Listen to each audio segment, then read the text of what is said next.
jenis penelitian campuran, atau ada juga yang menyebutnya dengan R&D, Research and Development. Research and Development itu adalah penelitian dan pengembangan.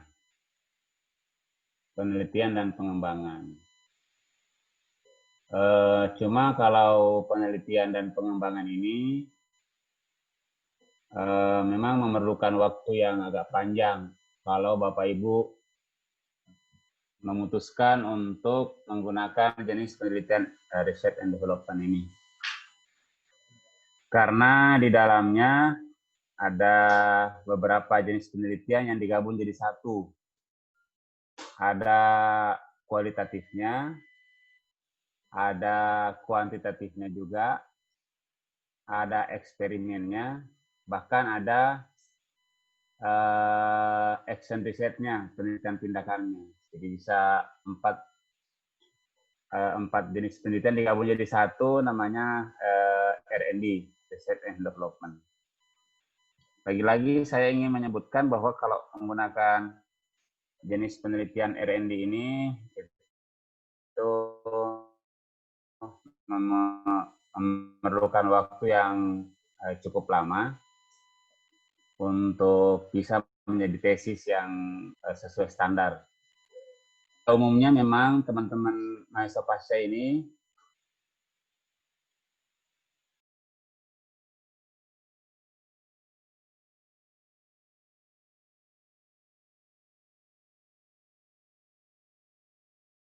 lulusan magister ini yang meneliti menggunakan jenis penelitian literal atau penelitian kepustakaan.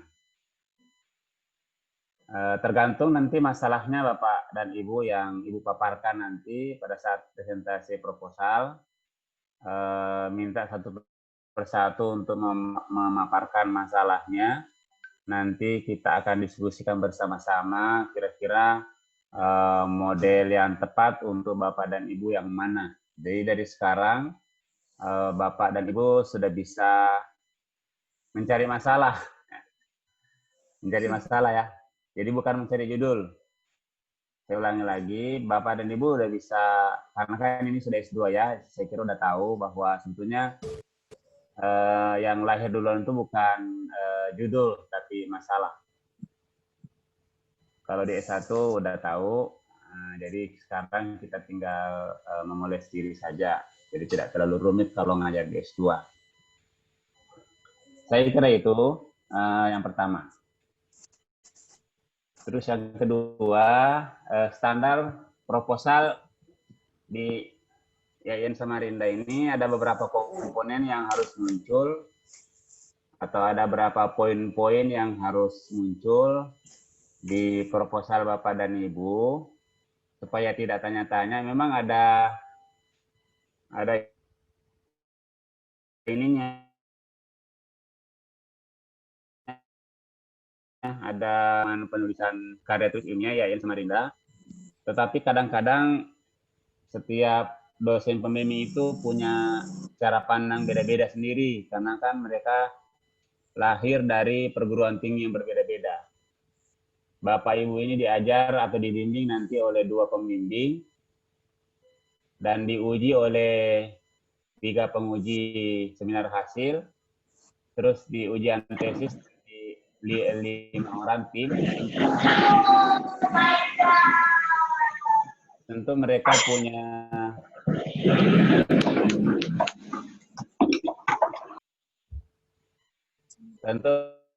punya latar belakang university yang berbeda-beda.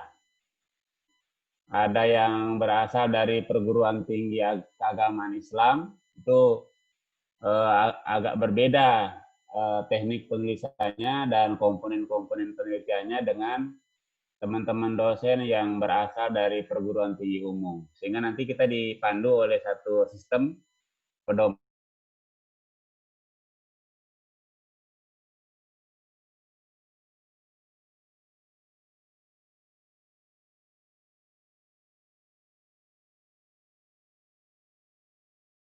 penelitian. Yang pertama, Bapak harus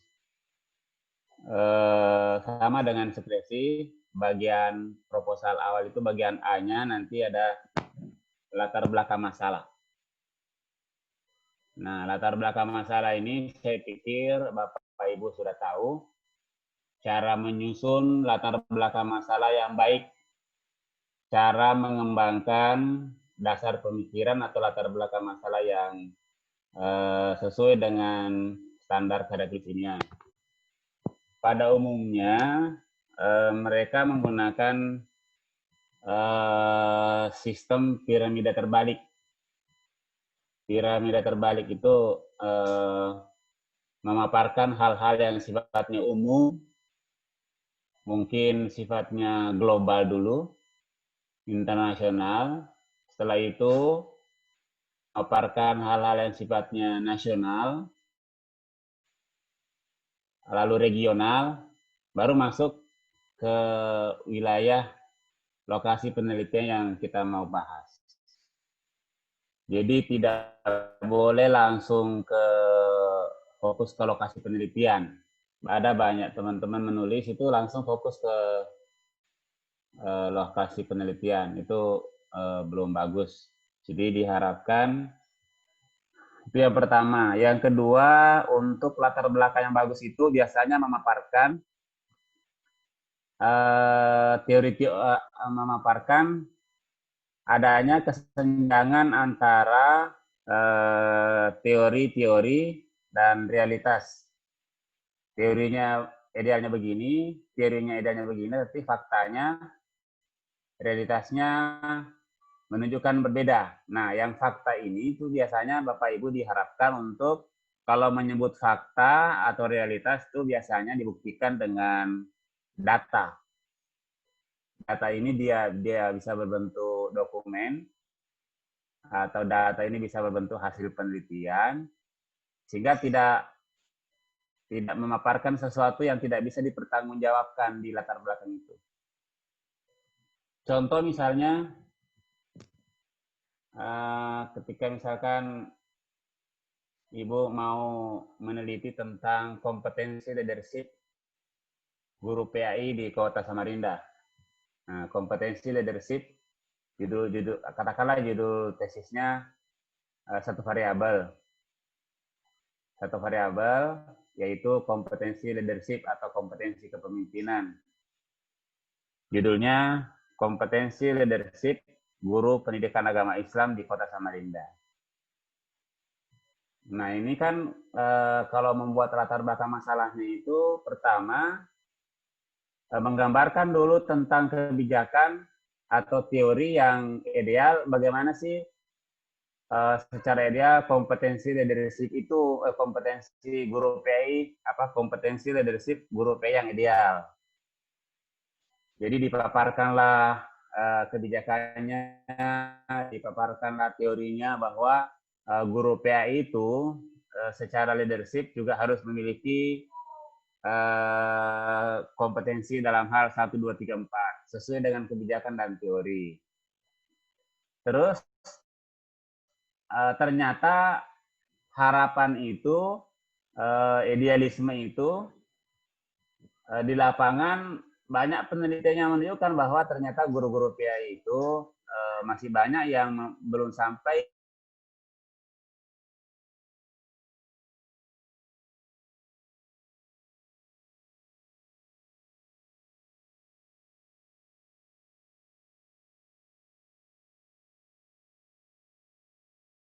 menulis tesis, menulis disertasi, menulis artikel, menulis penelitian, itu yang paling sulit di latar belakangnya. Paling sulit di situ. Ketika sudah lewat latar belakang masalahnya, dosen pembimbingnya sudah setuju, itu biasanya lancar sudah itu. Menurut saya, pengalaman saya, mungkin nanti Ibu juga Bapak bisa punya pengalaman yang berbeda ketika menulis skripsi bagaimana. Saya sendiri paling sulit itu di latar belakang. Perlu diketahui bahwa latar belakang itu tentu berbeda antara latar belakang antara penelitian kualitatif, penelitian kuanti, penelitian literal, dan penelitian dan pengembangan atau R&D. Tergantung nanti jenis penelitiannya. Nah, ini yang pertama komponen yang harus muncul. Jadi menurut saya untuk bisa membuat rumusan masalah yang bagus, menemukan masalah yang bagus itu memang Bapak dan Ibu harus banyak melakukan penelusuran atau berselancar di dunia maya, membaca buku, menemukan artikel-artikel yang memang menjadi fokus keahlian Bapak dan Ibu.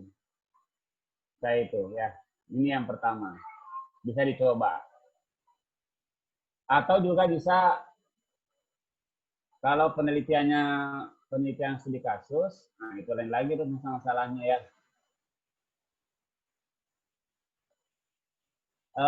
Terus yang kedua, sebelum ketinggalan ya, Bapak Ibu harus saya tegaskan, kalau waktu saya jadi direktur pasca sarjana, saya mewajibkan kalau penelitian lapangan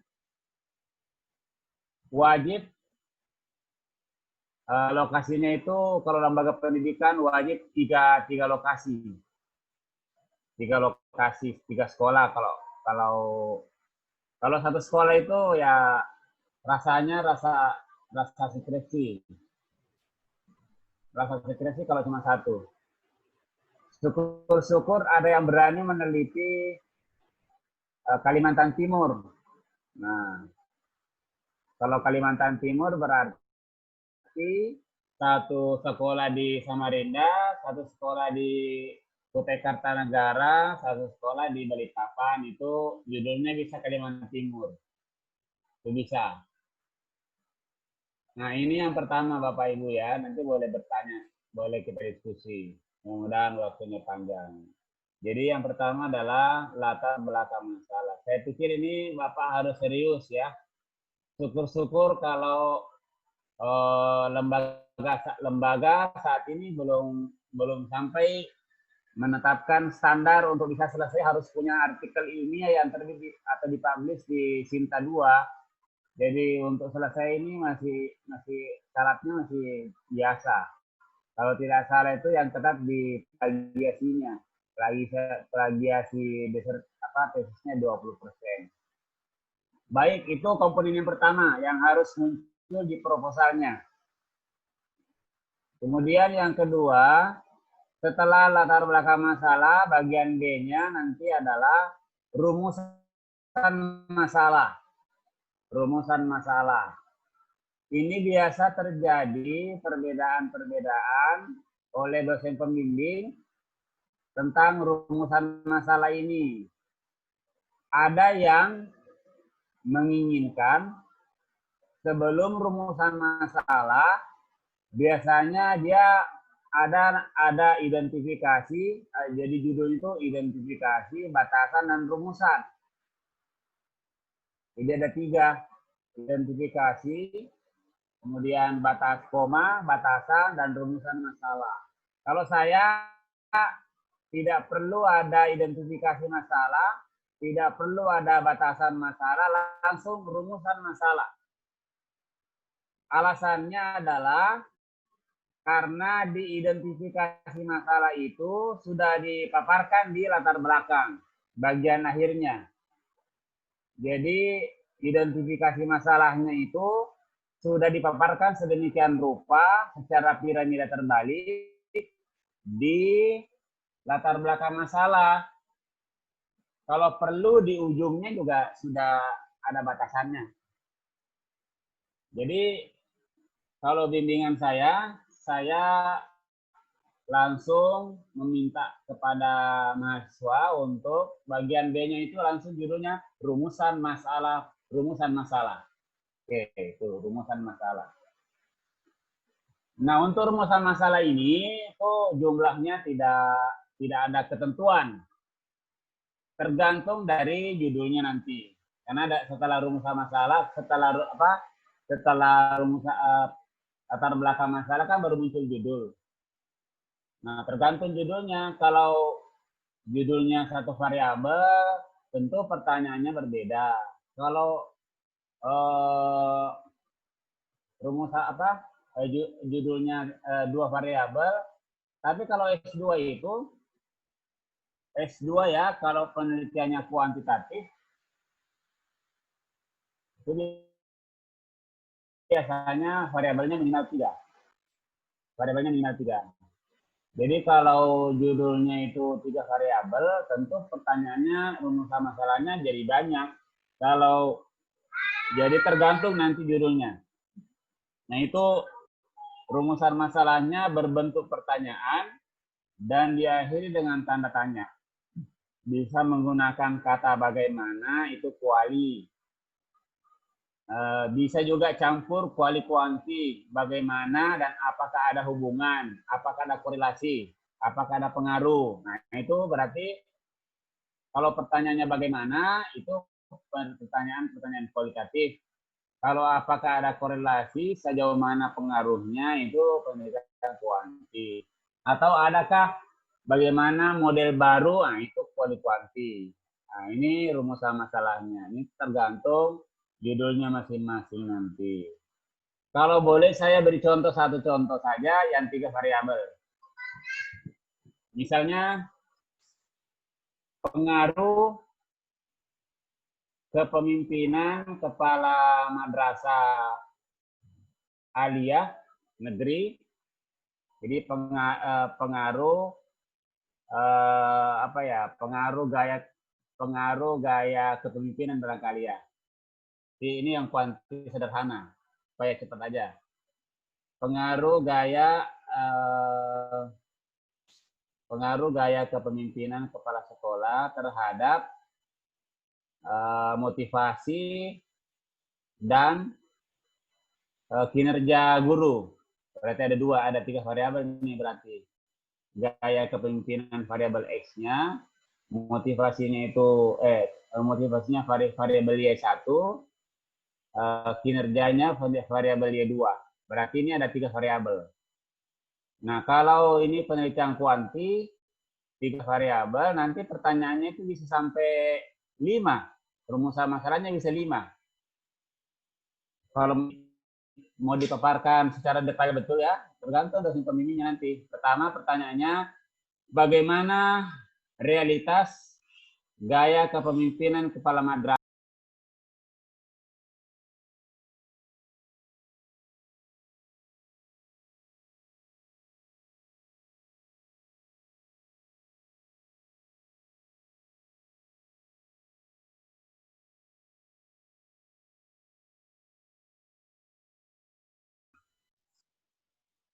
kalau penelitiannya penelitian kuanti dengan 3 variabel. Nah, ini kalau Bapak Ibu mencontoh seperti ini harus kuat teorinya ya. Jadi tidak boleh langsung mengambil judul hubungan, kehubungan atau pengaruh, tapi teorinya tidak kuat. Nah, benar-benar harus teori dulu. Ini rumusan masalah. Ini ada yang masuk ini. Lu wafira, tinggalannya. Iya, Pak. Putus, Pak. Oh, putus. Putus nyambung dong, Bu, artinya. Aduh, Ibu suka putus nyambung ya? Iya, sayang sekali, Pak. Ibu ada di mana posisi? Sangatta, Pak. Oh, Ibu ke rumah saya aja supaya enggak putus nyambung. Sabar ya, Bu. Pak. Sabar ya, Bu. Iya, Pak. Sabar ya. Ya, sekarang memang harus dihadapi dengan kesabaran. Kalau nggak sabar, hati ini nanti susah. Baik, itu rumusan masalahnya ya. Jadi rumusan masalah ini tidak ada ketentuannya Bapak Ibu, nggak ada ya. Tergantung nanti variabel penelitiannya. Yang jelas itu kalau penelitian kuantitatif untuk magister diwajibkan 3 variabel seperti contoh yang telah saya paparkan tadi. Tapi kalau penelitian kualitatif 1 variabel saja, nah itu nggak masalah. Contohnya tadi 1 variabel penelitian lapangan yang 1 variabel. Yang kualitatif ya penelitian lapangan yang kualitatif. Kita bisa misalnya memberi contoh kompetensi leadership guru PAI di Kota Samarinda itu satu variabel tapi lapangan. Nah, cuma nanti dia lokasinya apa populasinya banyak. Seluruh guru PAI yang ada di Kota Samarinda. Kalau mau dibatasi seluruh guru PAI madrasah aliyah atau seluruh guru PAI SMA negeri. Nah, itu kan sudah membatasi dirinya. Yang tidak negeri nggak masuk. Kalau menyebut madrasah aliyah berarti yang madrasah Samarinda nggak masuk. Nah, itu otomatis nanti di judulnya bisa dibatasi. Nah, kalau judulnya tadi seperti satu variabel lapangan, itu juga pertanyaan penyelesaian masalahnya bisa lebih dari 2, bisa lebih dari 1. Tapi jangan sampai Bapak Ibu yang magister ini rumusan masalahnya cuma 1. Itu jangan sampai lah ya. Kalau perlu rumusan masalahnya 3. Kalau di S1 itu masih boleh saya amankan kalau rumusan masalahnya 1. Tapi kalau sudah magister, usahakan rumusan masalahnya 3. Tapi tidak sekedar bikin rumusan masalah, itu menyesuaikan dengan judulnya juga. Itu nanti kita berharap Bapak dan Ibu semester ini benar-benar meskipun online bisa mengembangkan diri masing-masing di rumah untuk menyusun proposal penelitiannya tadi yang bagian A-nya latar belakang masalahnya, yang B-nya itu rumusan masalahnya. Kemudian yang C, yang bagian C itu langsung tujuan penelitian. Nah, tujuan penelitian. Kalau memaparkan bagian C tujuan penelitian ini, jangan sampai Bapak dan Ibu itu ada yang menarasikannya langsung. Adapun tujuan penelitian ini adalah 1, 2, 3. Nah, jangan begitu. Nggak ada bahasa. Setiap anak judul, terus harus jawab dengan bahasa pengantar dulu. Ada pemanasannya baru masuk. Jadi misalnya di tujuannya berdasarkan latar belakang masalah di atas. Maka penelitian ini bertujuan untuk 1. Biasanya ada kata-kata untuk mengetahui ya. Untuk mengetahui bisa disebut untuk mengetahui 1, 2, 3 atau untuk mengetahui langsung setiap nomor itu ada kata-kata mengetahuinya. Tapi yang jelas standarnya berapa jumlah rumusan masalahnya ya. Kalau rumusan masalahnya itu ada 3, maka tujuannya juga harus 3. Kalau rumusan masalahnya 5, maka tujuannya juga harus 5. Jadi harus ada istiqomah ya, konsisten antara jumlah rumusan masalah dengan jumlah tujuan. Jangan sampai ada perbedaan antara jumlah tujuan dengan jumlah rumusan masalah. Itu harus sama. Demikian pula nanti paparannya di pemaparan bab 4 itu, di pemaparan bab 4-nya, kalau rumusan masalahnya 4, ya berarti nanti di pemaparannya juga 4, kesimpulan juga 4. Kalau tujuannya 4, paparannya di bab 4 juga, kesimpulannya 4 juga. Jangan sampai nanti rumusan masalahnya 2, kesimpulannya 4. Nah, itu dianggap melampaui target. Nggak usah terlalu banyak-banyak. Sesuai dengan tujuan. Nah, itu yang bagian C-nya. Kemudian setelah itu bisa langsung ke penegasan judul atau definisi operasional. Nah, ini yang paling sulit juga ini. Kalau untuk penelitian kualitatif, kita menggunakan istilah penegasan judul.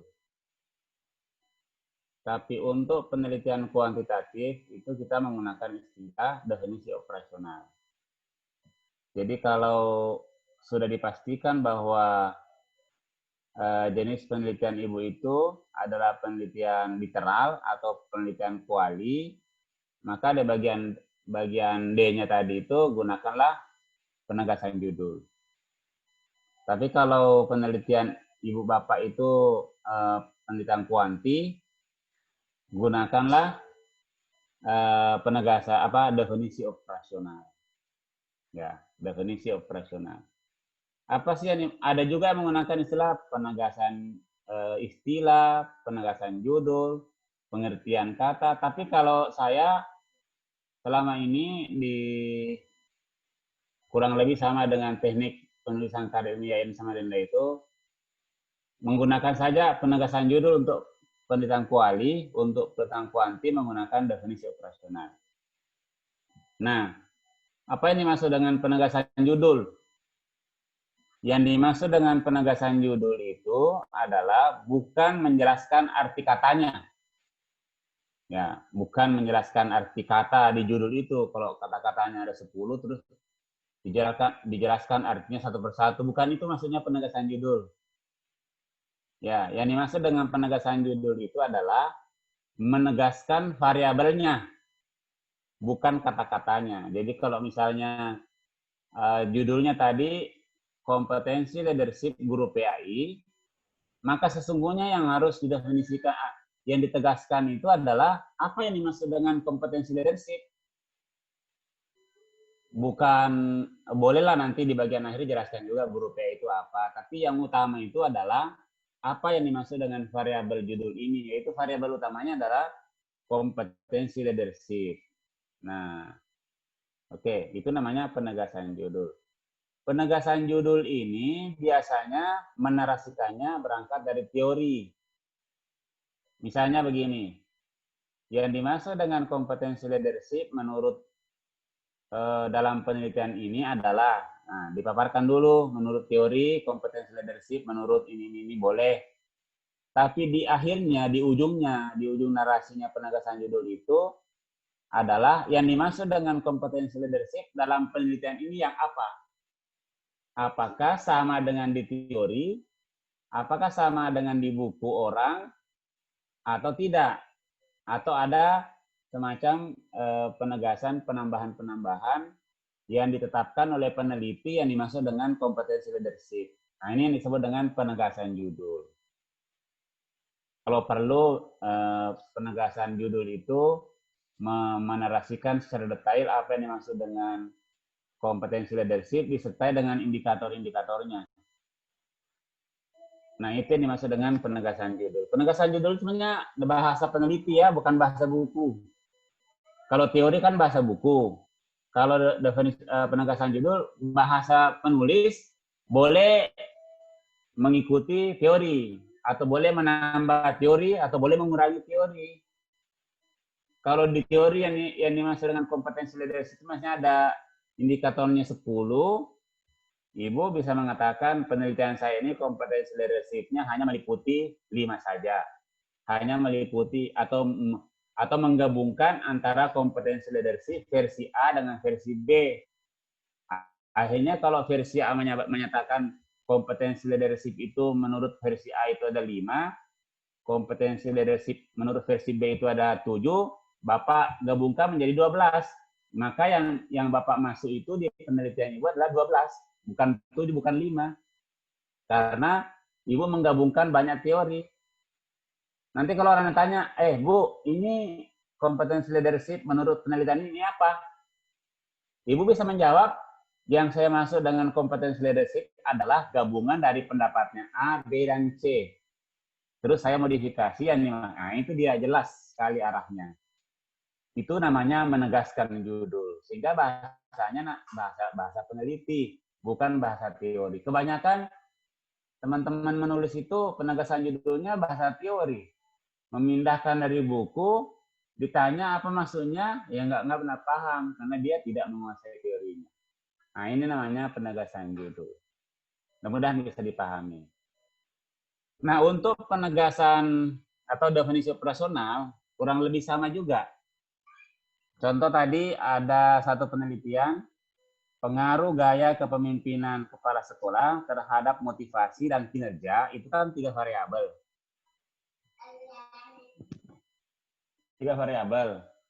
Artinya 3 variabel ini harus dimaknai secara operasional. Apa yang dimaksud dengan gaya kepemimpinan, apa yang dimaksud dengan motivasi, dan apa yang dimaksud dengan kinerja guru. Jadi apa yang dimaksud dengan gaya kepemimpinan kepala sekolah, apa yang dimaksud dengan motivasi motivasi guru, dan apa yang dimaksud dengan kinerja guru. Nah, sama tadi yang kompetensi leadership itu boleh dipaparkan gaya kepemimpinan menurut teori dulu, baru yang dimaksud dengan gaya kepemimpinan menurut penelitian Bapak itu apa? Yang dimaksud dengan motivasi, apakah mengambil dari teori satu orang atau menggabungkan dari berbagai teori? Nah, ini sangat penting memang menguasai teorinya. Kalau Bapak dan Ibu tidak menguasai teorinya, agak sulit sekali untuk bisa menegaskan judulnya dan agak sulit untuk memaknai secara operasional penelitian itu. Lagi-lagi memang harus referensinya, teorinya harus kuat. Supaya nanti kedepannya lebih enak di diskusi penelitiannya.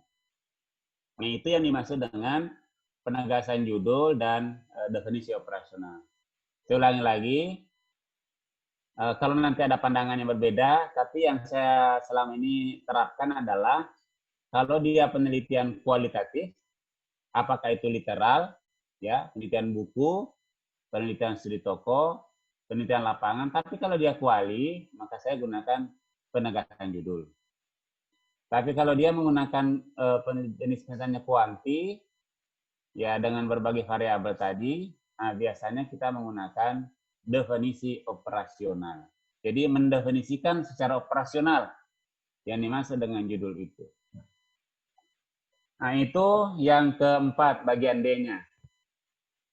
Saya kira memang ada banyak contoh-contoh tesis yang Bapak Ibu bisa lihat, tapi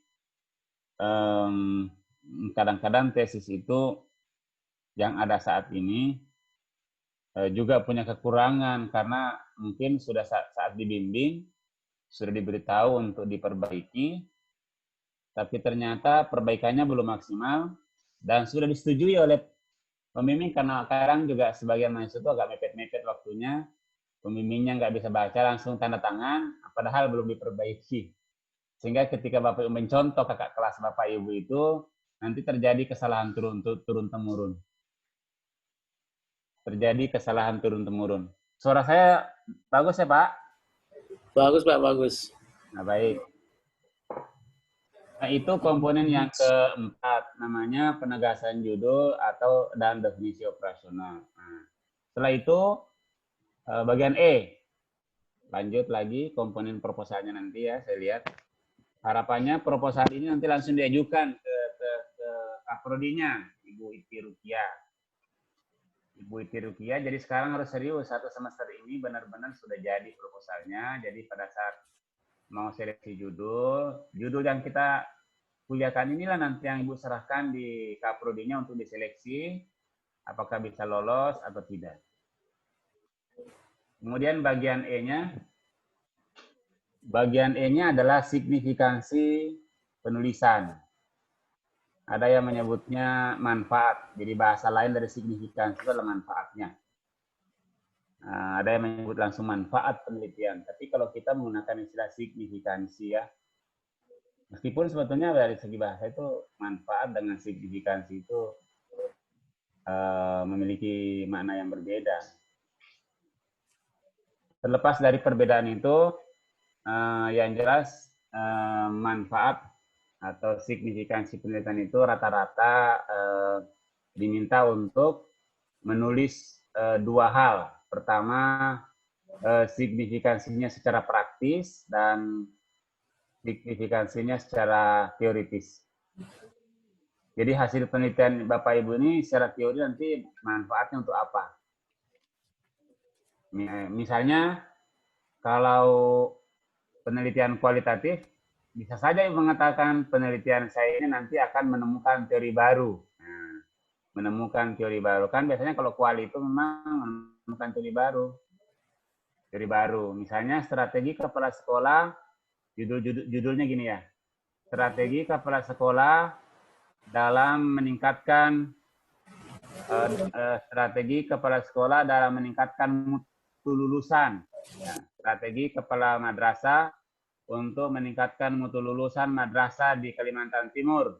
Oh, berarti ini subjek penelitiannya adalah seluruh kepala sekolah di Kalimantan, seluruh kepala madrasah. Nah, strategi kalau signifikansinya tadi secara teoritis menemukan teori baru, maka bisa jadi nanti setelah penelitian, ternyata kepala sekolah yang ada di Kalimantan Timur itu sangat kreatif, menemukan dia bisa mengembangkan strategi baru untuk meningkatkan lulusan madrasahnya. Strategi yang dikembangkan oleh kepala madrasah di Kalimantan Timur ini belum ada di buku.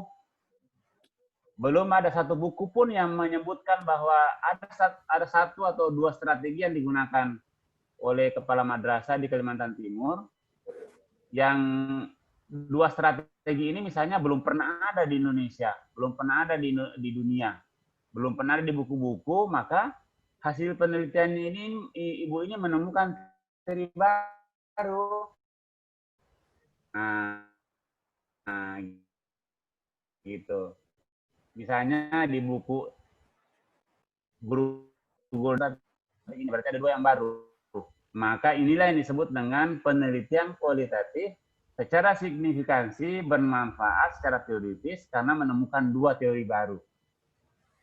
Bisakah sampai di sana atau tidak? Tergantung kesungguhan Bapak dan Ibu semuanya. Karena kadang-kadang memang hasil penelitiannya itu apa adanya. Karena dia tidak punya teori, karena tidak punya teori tidak bisa membandingkan antara teori dengan realitas. Kalau penelitian kualitatif itu bisa saja menemukan teori baru, ya kan? Nah, inilah yang disebut dengan signifikansinya secara teoritis. Tapi kalau signifikansi secara praktis, jangan sembarangan menulis. Saya kira perlu juga melihat relevansi antara judul, teori dengan tingkat kemanfaatannya pada level mana. Kalau misalnya tadi tentang strategi kepala sekolah, ya tentu nanti secara praktis berguna untuk kepala sekolah, berguna untuk mungkin para pimpinan. Jangan sembarangan menyebutnya. Mungkin juga bisa bermanfaat bagi para guru. Jadi bisa disebutkan satu persatu. Jadi secara umum tuh signifikansinya ada dua, praktis, teoritis. Tadi saya sudah sebut ya. Nah, ini bagian E-nya. Setelah tadi definisi operasional atau penegasan judul, baru dilanjutkan dengan signifikansi penulisan. Selanjutnya bagian F-nya, bagian mana lupa saya, kajian pustaka. Ya, namanya kajian pustaka. Nanti urutannya di saya, ini komponen-komponen harus muncul di proposal. Namanya kajian pustaka. Oke, yang dimaksud dengan kajian pustaka adalah hasil-hasil penelitian terdahulu, ya, hasil-hasil penelitian terdahulu yang memiliki kemiripan, memiliki kesamaan secara umum atau secara khusus dengan rencana judul penelitian Bapak dan Ibu. Karena adanya kesamaan judul, tapi berbeda lokasi, ada kemiripan-kemiripan judul, maka perlulah kita paparkan satu persatu. Perlu kita paparkan satu persatu seluruh jenis-jenis penelitian terdahulu. Lebih banyak, lebih bagus.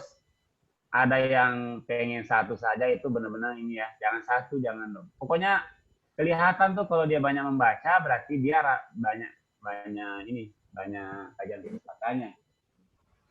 Tulislah. Cara memaparkannya adalah misalnya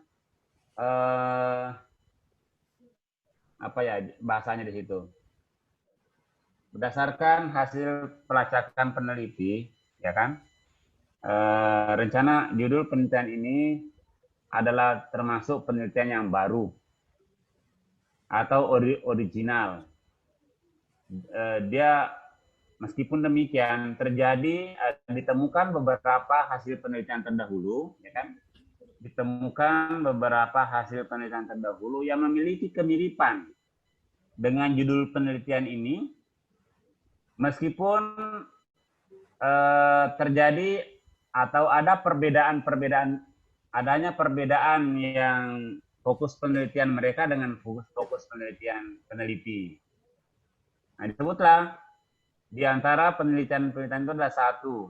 Nah, disebut siapa penelitinya, judul penelitiannya apa, kalau sudah diterbitkan di jurnal, nama jurnalnya apa, kemudian dipaparkan hasil penelitiannya secara umum.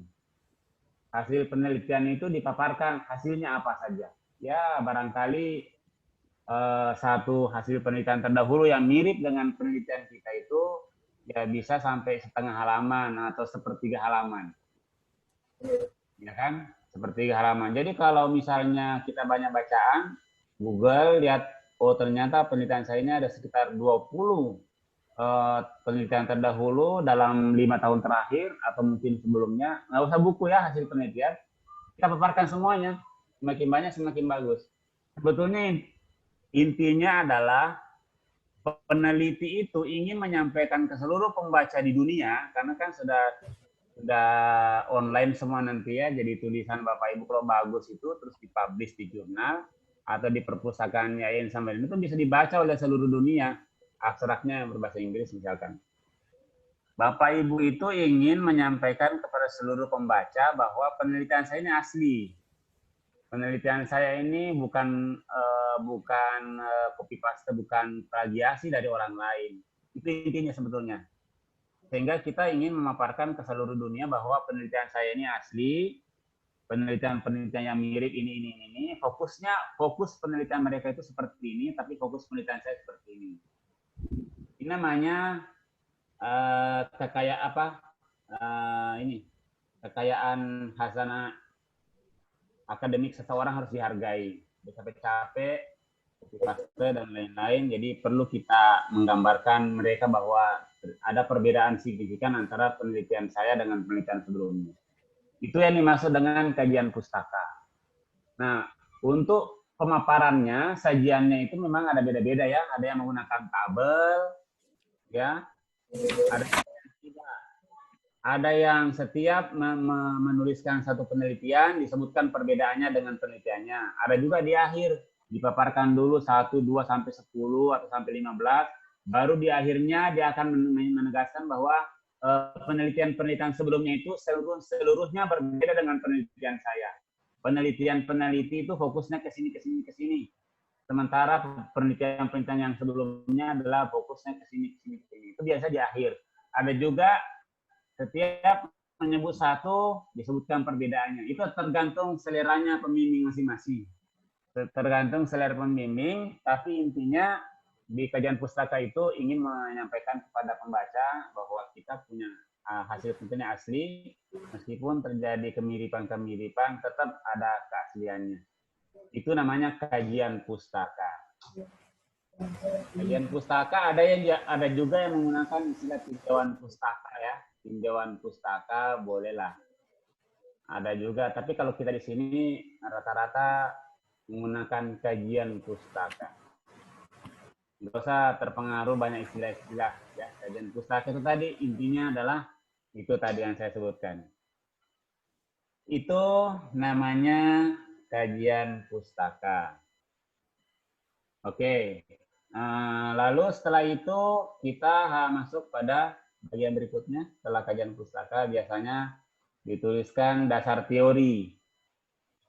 Dasar teorinya ya, dasar teorinya.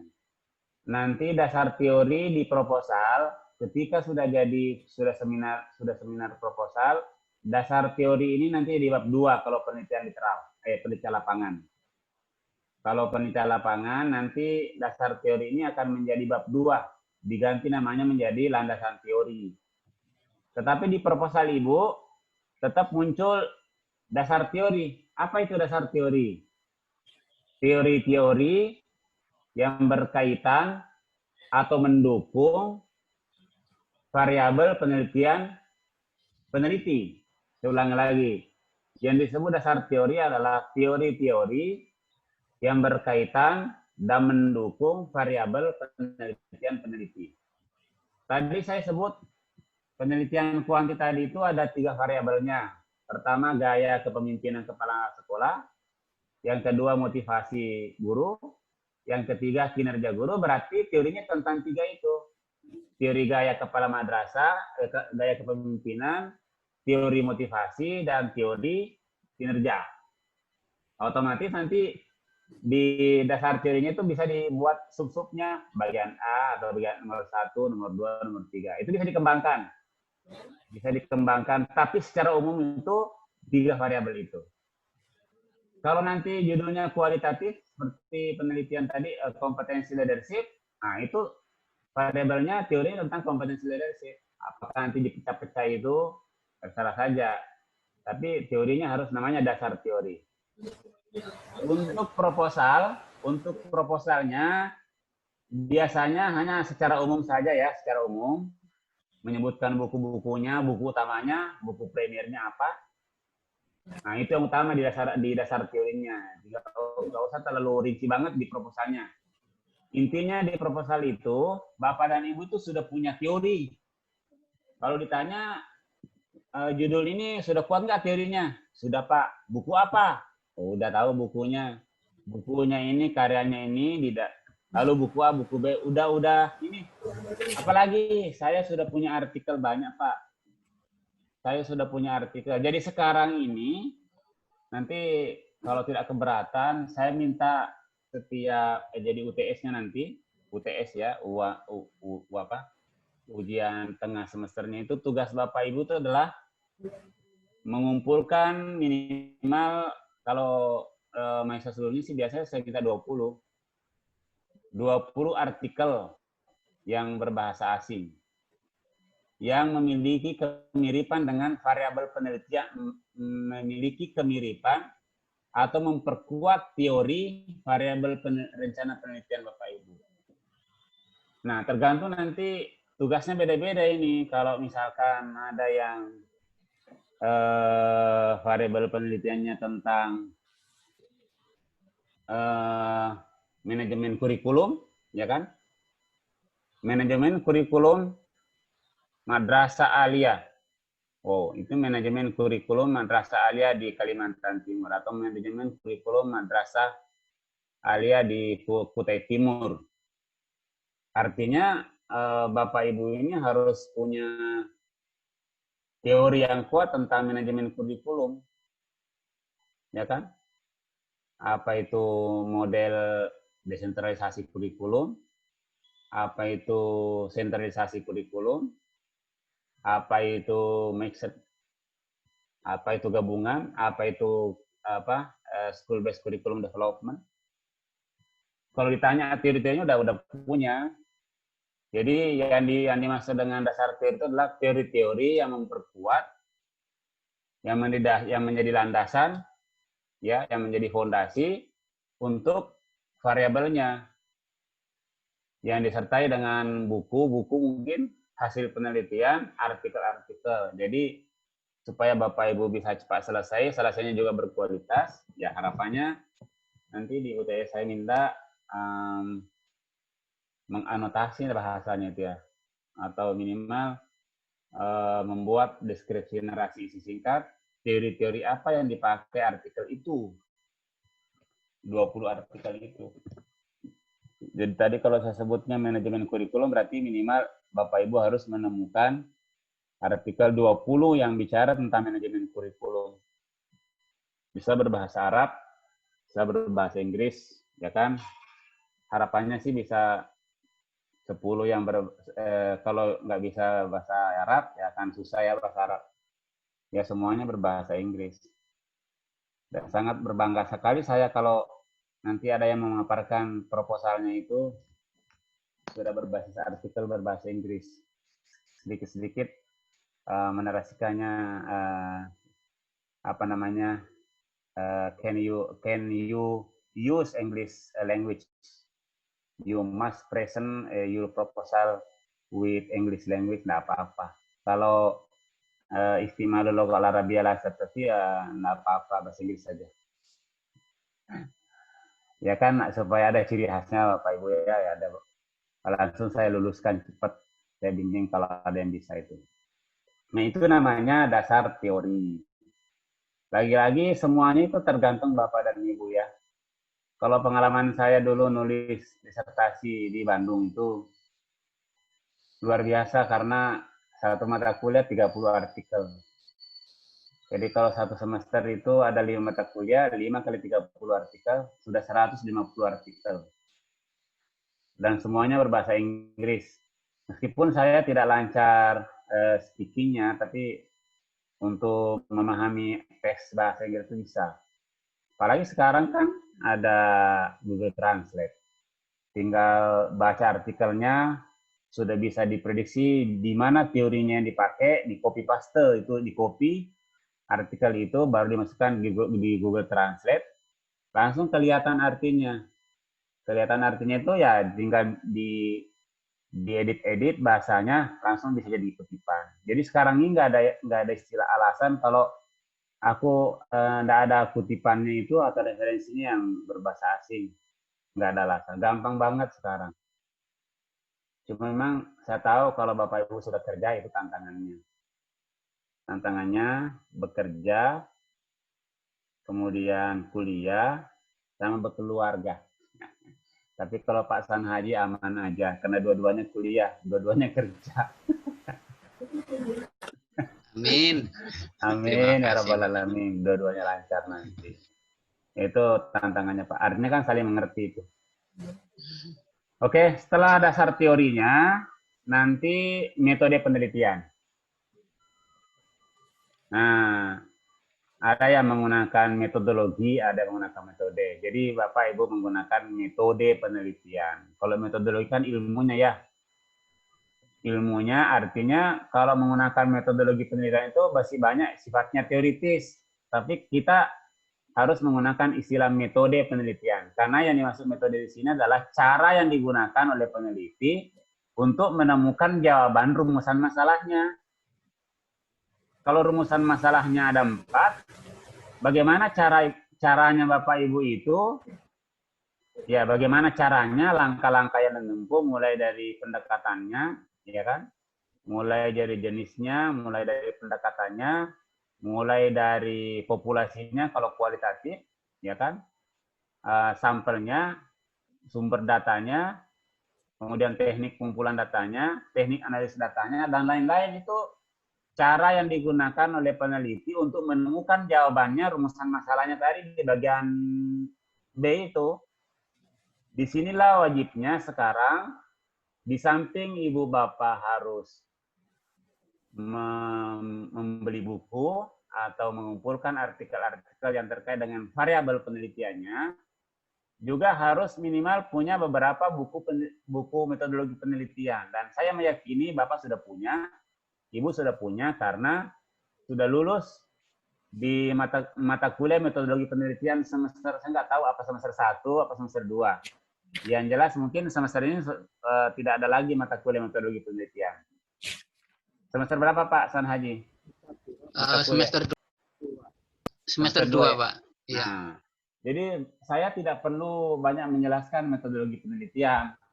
Apa itu pendekatan penelitian, apa itu penelitian kualitatif, kuanti apa itu, R&D itu apa, kemudian apa itu populasi, apa itu sampel, bagaimana cara menentukan sampel kalau kuanti. Kalau kualitatif biasanya tidak menggunakan populasi ya, tidak menggunakan sampel, tapi kalau penelitian kualitatif menggunakan sumber data penelitian. Ini semuanya udah di bagaimana kalau teknik pengumpulan datanya, semuanya tergantung dari variabelnya. Mungkin pakai tes, mungkin pakai sumber data utamanya wawancara atau angket, semuanya tergantung dari variabelnya. Saya kira Ibu bisa berijtihad sendiri nanti untuk menentukan, oh saya teknik pengumpulan data primernya ini, yang sekundernya begini. Meskipun bisa menggunakan tiga-tiganya, itu namanya triangulasi teknik atau triangulasi sumber. Nah, bisa saja, tergantung nanti ininya. Saya kira di proposalnya Bapak Ibu ini ya, di proposal yang Bapak Ibu susun ini sudah muncul subbab khusus namanya metode penelitian. otomatis nanti sudah muncul kalau jenis penelitiannya kuanti, ya sudah muncul populasinya, sampelnya berapa, ya kan? Sudah muncul teknik kumpulan datanya apa, teknik analisis datanya apa. Udah dirancang sedemikian rupa. Nanti kita akan lihat kesesuaian antara metode penelitian Anda, Bapak Ibu, dengan judul, dengan variabelnya. Tentu harus ada kesesuaian. Kalau enggak, ya nggak bisa kawin. Nanti lah yang dicari, nanti lah yang dicari, lain yang ditemukan. Nah, ini harus klop antara yang dicari dengan caranya. Yang jelas metodenya itu adalah caranya yang digunakan dengan secara teori. Ada kan buku-bukunya banyak ya. Ada Pak Prof. Sugiono, Pak Nana Saudi, Prof. Sini Arikunto, Prof. Arif, dan lain-lain, banyak banget ya yang buku-buku metode penelitian. Sekarang tinggal membacanya saja. Saya sendiri di rumah ada lebih 10 buku penelitian. Jadi saya tidak suka mengutip dari tesis sebelumnya. Saya tidak suka mengutip dari buku-buku hasil penelitian terdahulu, karena kita harus kembali ke sumber aslinya. Kita harus lihat buku aslinya. Oh, memang bahasanya begitu. Nah, ini lebih bagus menggunakan sumber aslinya. Saya kira ini lanjutannya lagi komponennya setelah tadi kajian pustaka, dasar teori, metode penelitian, dua lagi, kerangka pikir penelitian. Nah, kerangka pikir penelitian, kerangka pikirnya ini yang paling berat. Apa yang dimaksud dengan kerangka pikir? Kerangka pikir ini bagaimana Bapak Ibu itu bisa memaparkan, menarasikan kerangka pikir penelitian Bapak Ibu itu secara utuh, mulai dari latar belakang sampai hasil. Mulai dari teori, proses, sampai hasilnya. Nah, ini agak sulit. Seperti sulitnya di bab 1, di bagian latar belakang masalah. Jadi menggambarkan secara narasi proses yang harus dilakukan oleh Bapak Ibu dalam bentuk narasi yang diperkuat dengan bagang-bagang. Diperkuat dengan bagang-bagang. Ya kan? Diperkuat dengan bagang-bagang. Biasanya menggambarkan teorinya apa dulu, baru tujuannya, baru prosesnya, hasilnya bagaimana. Ini agak sulit untuk memaparkannya. Tetapi intinya kerangka pikir itu adalah kerangka berpikirnya peneliti tentang masalah, teori, proses, dan hasilnya nanti seperti apa. Itu digambarkan, dinarasikan dulu dalam bentuk paragraf, baru narasi paragraf itu dibuat dalam bentuk bagan. Nah, menyederhanakan narasi. Atau boleh juga bagan dulu baru dinarasikan. Ada di antara teman-teman kita sebelumnya itu, dia bentuk bagan saja, tidak dinarasikan makna bagannya. Ada juga yang narasi tanpa bagan. Dua-duanya bagus. Ada narasinya, terus ada bagannya. Barangkali bisa mencontoh beberapa kerangka pikir penelitian. Nanti tergantung keseriusannya pembimbingnya membimbing Bapak Ibu. Kalau saya biasanya benar-benar serius mendampingi kerangka pikir. Karena sebetulnya kalau sudah menguasai kerangka pikirnya, pada saat seminar proposal, satu slide saja dalam bentuk bagang itu yang dipaparkan di depan para penguji itu cukup selesai. Karena di kerangka pikir itu menggambarkan teorinya, menggambarkan realitasnya, menggambarkan proses tekniknya, dan menggambarkan hasilnya. Jadi dia kelihatan semuanya. Menggambarkan teorinya juga, ya kan? Jadi kelihatan satu kesatuan. Itu saya memaparkan proposal disertasi saya pakai satu halaman saja, satu slide. Satu slide saya paparkan, langsung para pengunjung sudah melihat, oh ini awalnya di sini, tengahnya di sini, prosesnya di sini, hasilnya begini. Kelihatan secara utuh. Nah, ini yang dimaksud dengan kerangka pikir penelitian. Mudah-mudahan ini di proposal ini nanti sudah bisa belajar membuat kerangka pikir penelitian. Kalau di S1 tidak kuat, tidak ada kayaknya kerangka pikir. Dan yang terakhir adalah sistematika penulisan. Yang dimaksud dengan sistematika penulisan adalah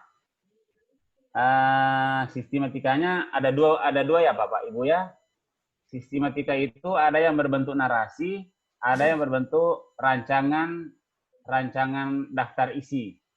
Jadi yang dimaksud dengan kerangka sistematika penulisan itu adalah menarasikan rancangan daftar isi. Misalnya tesis ini terdiri dari 5 bab, yaitu bab pendahuluan, bab landasan teori, bab metode penelitian, bab hasil penelitian dan pembahasan, dan bab penutup. Setiap bab itu terdiri dari beberapa sub-sub bab.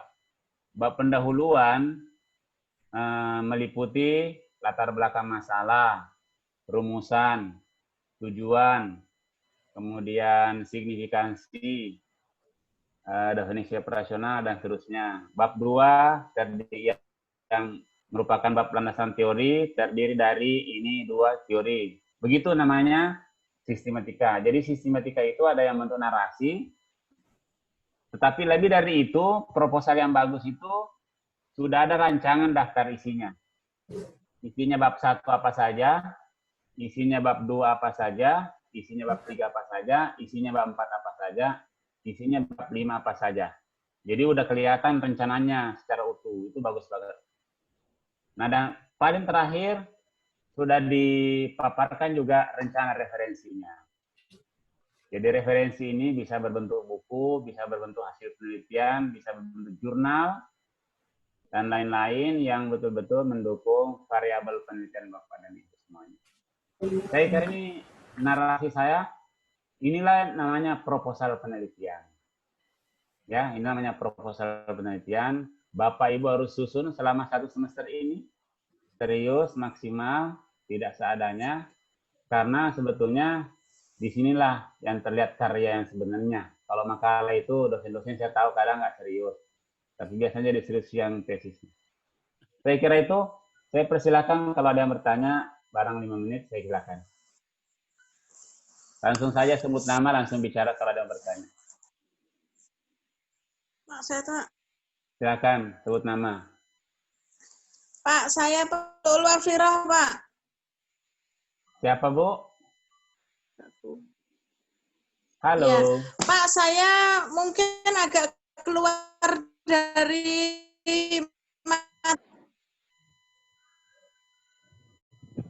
Suara Ibu bergelombang. Ulun kurang dengar. Halo. ya, Pak.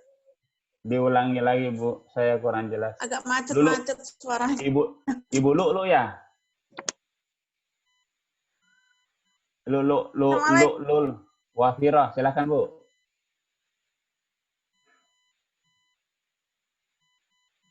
Oke.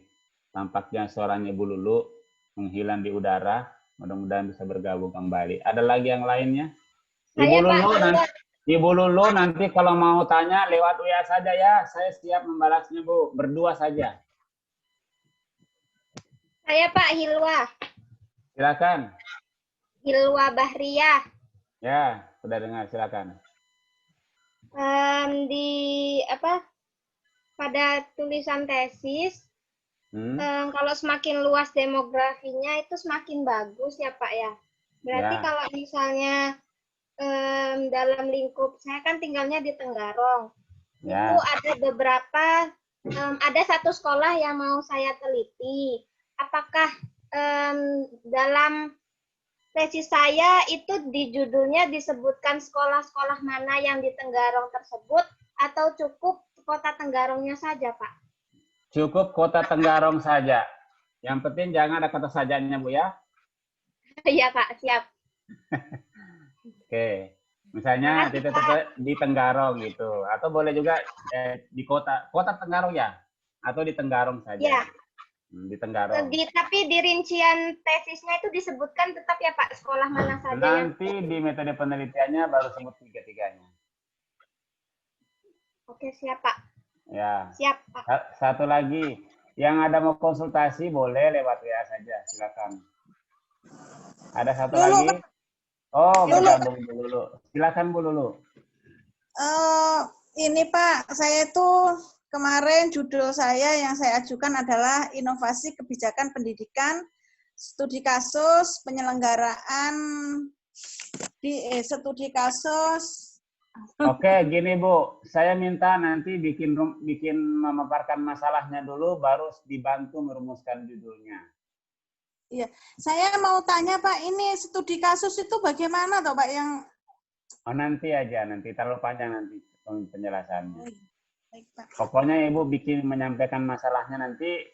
Kalau bisa sih minggu depan sudah ada gantian ya menyampaikan masalahnya. Enggak. Pertemuan kuliahnya langsung konsultasi pemaparan masalah 1, 2, sampai 3 orang berturut-turut begitu supaya lebih efektif kuliahnya. Karena mata kuliahnya seminar proposal. Bukan presentasi dari dosen terus ya.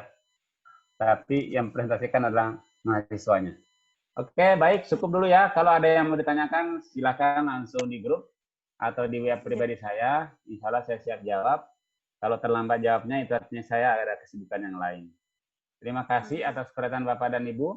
Nanti setelah saya close, saya akan kirim barcode-nya kepada Bapak Ibu. Mudah-mudahan bisa langsung absen semuanya. Kita tutup kuliah hari ini dengan bersama-sama membaca hamdalah. Alhamdulillahirrahmanirrahim. Assalamualaikum warahmatullahi wabarakatuh. Ya. Waalaikumsalam warahmatullahi wabarakatuh. Alhamdulillah, terima kasih. Andasnya mana?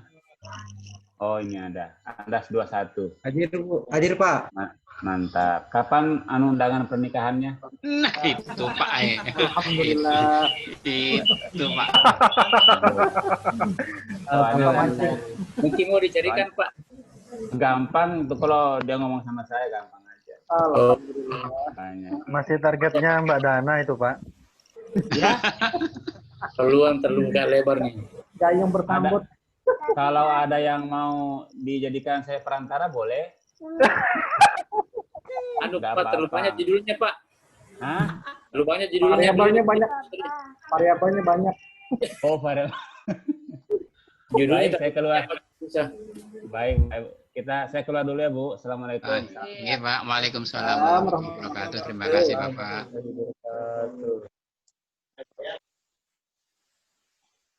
Mas Andas, fokuskan dulu judulnya.